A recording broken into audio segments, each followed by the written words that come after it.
नमस्कार शेतकरी मित्रांनो, मी राजभाऊ उगले, राणा कोठाळा, तालुका अंबड, जिल्हा जालना, बळीवंश वेदर चॅनलमध्ये आपले सर्वांचे हार्दिक हार्दिक स्वागत.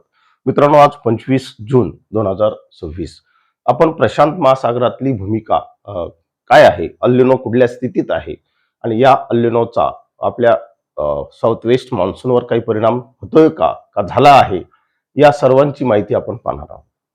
तर मित्रांनो, हे जे लाल राऊंड मी केलेला आहे, हा मित्रांनो प्रशांत महासागरातला उबदार पाण्याचा प्रवाह आहे आणि निश्चित या उबदार पाण्याचा प्रवाह हा पूर्वेकडे वाहत आहे.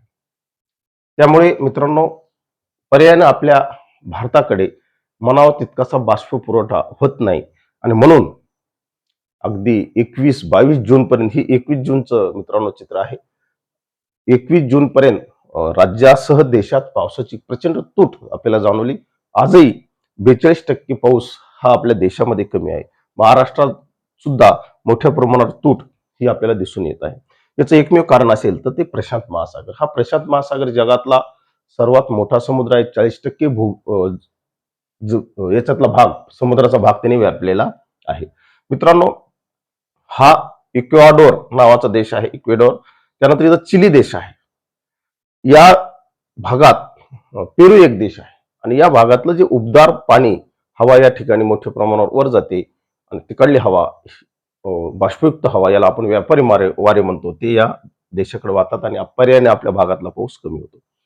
तर याची पातळी काय आहे आता सध्या या अल्निनोची, त्याचा परिणाम म्हणून मित्रांनो, इथं पहा, इथं +1.11 डिग्री, म्हणजे त्यांनी आजच 21 जूनलाच मित्रांनो त्यांनी त्याची मध्यम पातळी तर ओलांडली, पण त्याची जी तीव्र पातळी आहे 1.5, ती सुद्धा ओलांडून तो सध्या 1.6 वर आहे.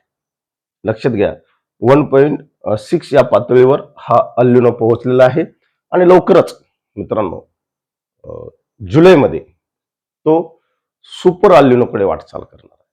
हे आपण सातत्याने पाठीमागे सांगितलेले आहे, आजही सांगत आहोत, उद्या सांगणार आहोत. आणि किती जरी नाही म्हटलं तर प्रशांत महासागरातल्या सिस्टीमचा, प्रशांत महासागरातल्या प्रणालीचा हा भारतीय मोसमी सिस्टीमवर परिणाम होत असतो. त्याचा अनुभव सध्या आपण सर्वजण घेत आहोत. विस्कळीत स्वरूपाचा पाऊस पडत आहे, कुठे झिमझिम पडत आहे तर कुठे ढगफुटी होत आहे. पाऊस हा डिले झाला, कमजोर झाला, या सर्व गोष्टी पाहणार आहोत.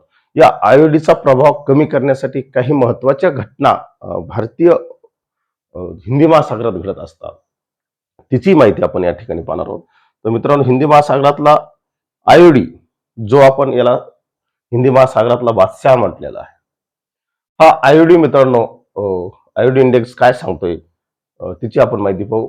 इथं जर पाहिलं तर जून मित्रांनो, तो सध्या तटस्थ अवस्थेत आहे. वेगवेगळी मॉडेल आयोडी बद्दल वेगवेगळी मतं मांडतात. काही त्याला जुलैमध्ये माइल्ड पॉझिटिव्हकडे नेत आहेत, तर काही त्याला मित्रांनो डायरेक्ट सप्टेंबर पासून पॉझिटिव्हकडे नेत आहेत. याचा अर्थ आपला संपूर्ण हंगाम हा आयोडी तटस्थ राहण्याची शक्यता बळावत आहे. तसं जर झालं तर मित्रांनो, हा हिंदी महासागरातला बादशाह आपल्याला फारशी मदत करणार नाही. हा नुसती बघ्याची भूमिका घेतो की काय हे पाहावं लागेल. या सुमारास मित्रांनो एमजीओ फेज सुद्धा तेवढाच महत्वाचा आहे. ही जी एमजीओ फेज आहे सध्या 5व्या स्टेजमध्ये आहे आणि 5व्या स्टेजमध्ये असल्या कारणानं मित्रांनो तो 5व्या स्टेजमध्येच राहण्याची शक्यता आहे. तो अतिशय गरीब आहे, कमकुवत आहे, कमजोर आहे. तो काही फार स्ट्रॉंग नाही. नसता आपल्या भारतात, महाराष्ट्रात जबरदस्त पाऊस झाला असता.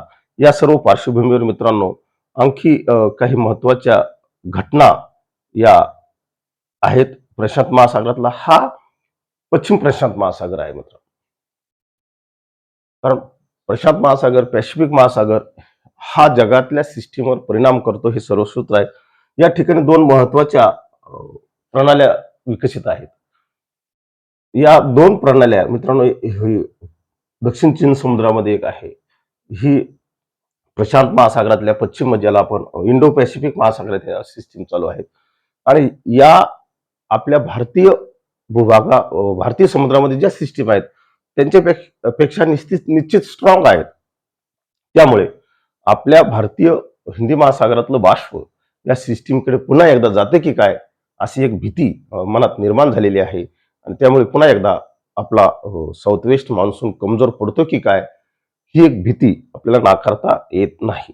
कारण या ठिकाणच्या ज्या हवामान प्रणाल्या असतात, त्या जर आपल्याकडे आल्या अल अल लानिनाच्या कंडिशनमध्ये, या प्रणाल्या इकडे आपल्याकडे येत असतात. अगदी दक्षिण चीन समुद्रामधले सुद्धा कधी-कधी भारताच्या बंगालच्या उपसागरात एंट्री करत असतात. परंतु सध्या त्या पूर्वेकडे जाताना जपानला घासून सिस्टीम जात आहेत. जपानवर मोठ्या प्रमाणावर पावसाच्या ऍक्टिव्हिटीज त्यामुळे वाढत आहेत.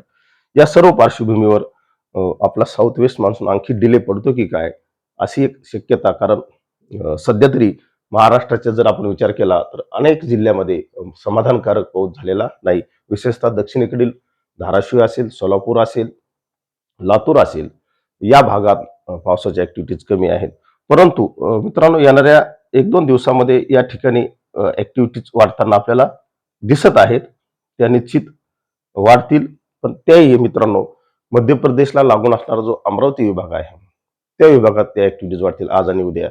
त्यानंतर मित्रांनो, छत्रपती संभाजीनगरचा जो कन्नड भाग आहे त्या ठिकाणी आहे. जालना जिल्ह्याचा उत्तर देऊळगाव राजा वगैरे जो भाग आहे, जाफराबाद, भोकरदन या भागाकडे पावसाच्या ऍक्टिव्हिटीज वाढतील, असं एक सध्या दिसतंय. त्यानंतर पूर्व विदर्भ आणि पूर्व मराठवाडा जो आहे, या भागात सर्व पावसाच्या ऍक्टिव्हिटीज वाढतील. यामध्ये पूर्व मराठवाड्यात नांदेड, हिंगोली, परभणी, मित्रांनो जालन्याचा सुद्धा काही भाग त्यामध्ये येतो. या सर्व पार्श्वभूमीवर आज आणि उद्या या भागात पाऊस पडण्याची शक्यता आहे. परंतु मित्रांनो, एकूण आपल्या या आजच्या व्हिडिओचा जर सारांश पाहिला तर आपल्या साऊथ वेस्ट मान्सूनवरलं संकट अद्याप टळलेलं नाही. उलट हा अल्निनो मित्रांनो मध्यमचा तीव्र झालेला आहे आणि तो लवकरच म्हणजे जुलैमध्येच तो सुपर अल्निनोमध्ये जाण्याची शक्यता आहे. सातत्याने आमचं या सर्व गोष्टीकडे, या घडणाऱ्या घटनाकडे लक्ष आहे. त्यामुळे निश्चित आपले व्हिडिओ पाहत चला. चॅनलला फॉलो करा. मित्रांनो, अधिक माहितीसाठी ऑफिशियल IMDच्या चॅनलला भेट द्या. एवढंच या निमित्ताने सांगतो. थांबतो. जय हिंद, जय महाराष्ट्र.